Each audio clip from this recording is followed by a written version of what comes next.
Imagine standing inside one of the oldest churches in the world. Thousands of people surround you. Every candle is dark. Every eye is fixed on a single sealed chamber. No matches, no lighter, no visible flame. Then, within seconds, the entire church explodes with light.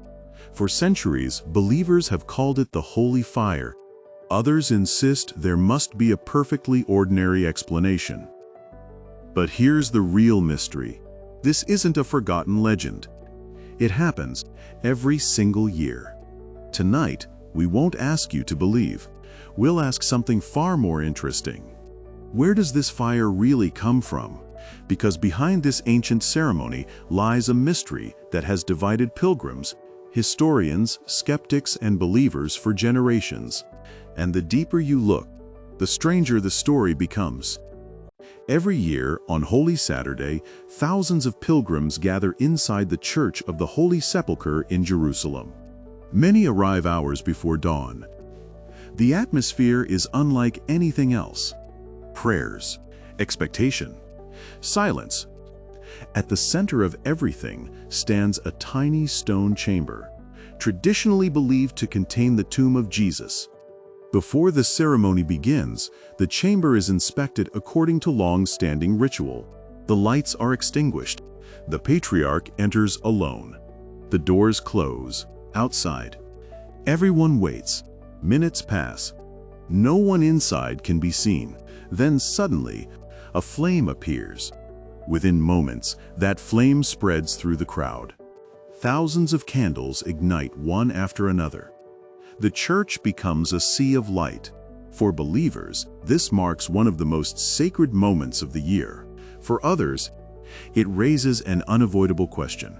What actually happened inside that chamber? For many Christians, the answer is simple. The fire is a miraculous sign connected to the resurrection. Others see the ceremony differently. Historians have debated its origins. Researchers have searched ancient records. Skeptics have proposed natural explanations. Some argue that the flame is lit by ordinary means inside the tomb. Others believe the ritual itself has become more important than the question of how the fire begins. And then there are the eyewitness accounts. Year after year, pilgrims describe experiences they say they will never forget. Some report that during the first moments, the flame feels unusually gentle when briefly passed near their faces or hands. Others do not report this experience at all. These personal testimonies are part of the tradition, but they are not scientific proof, which makes the mystery even more compelling. Because the debate has never really been about the fire. It's about what the fire means. And that debate has lasted for centuries. If the answer were obvious, the discussion would have ended long ago. Instead, it continues every Easter. Videos appear online. Pilgrims return home convinced they witnessed something extraordinary. Critics remain unconvinced. Historians continue studying the ceremony. The holy fire sits in a rare place, not fully explained, not universally accepted. And perhaps that's why it continues to attract so many people. Because mysteries survive when neither certainty nor skepticism can completely silence the other. The flame lasts only moments. The questions last all year. Whether the holy fire is understood as a miracle, a sacred tradition, or a ceremony with a natural explanation, one fact is undeniable. For centuries, people have continued making the same journey. Generation after generation, crossing continents, waiting for one moment, one flame. History has changed. Empires have risen and fallen. Wars have come and gone. Yet the ceremony remains. Few traditions in the world have endured with such continuity.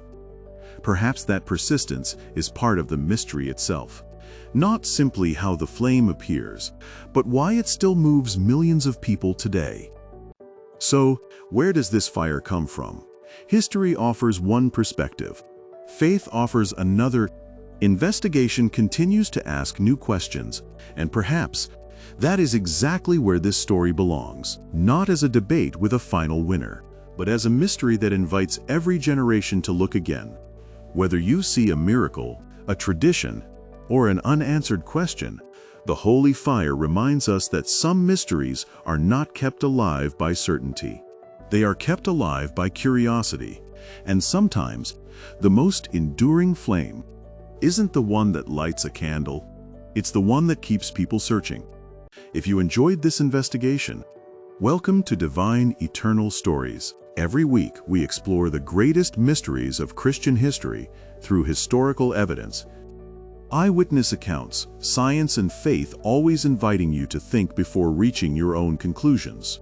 Subscribe, because our next investigation asks another impossible question. Imagine millions of people claiming they saw the same woman, standing above a church, without saying a single word, not for one night, but again and again. Next time, we'll investigate one of the most extraordinary modern apparitions ever reported, Our Lady of Zaytun. Why did so many witnesses, including Christians, Muslims, police officers, and journalists, say they saw her? And what, if anything, can history actually confirm?